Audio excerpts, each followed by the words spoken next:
After an argument, Mimi's boyfriend attempts to apologize. "I'm sorry. I love you," he says.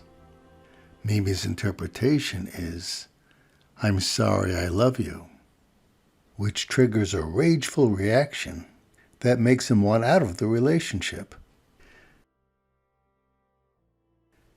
To get some practice shifting between the first person and the observer's perspective, consider Mimi's session with her therapist.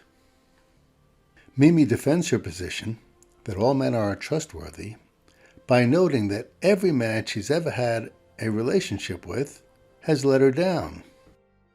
From the therapist's perspective, who is familiar with her history, the beliefs responsible for her self-sabotaging trap began as the reasonable conclusion of a little girl with an abusive mother, but over time have solidified into a rigid, self-fulfilling prophecy. It's not that Mimi is wrong, and men can be trusted. It's that Mimi's interpretation creates a reality that brings about the unwanted outcome.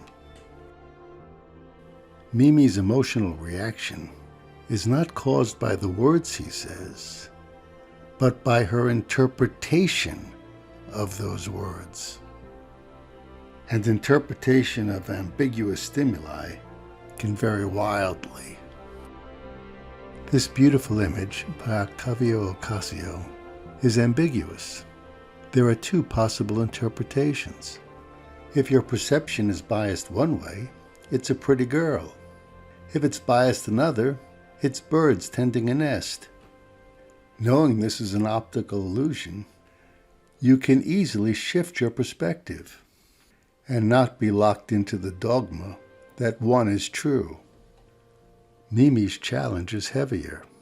Her ambiguous stimulus is not labeled as an optical illusion, and from her perspective there's a lot riding on her interpretation.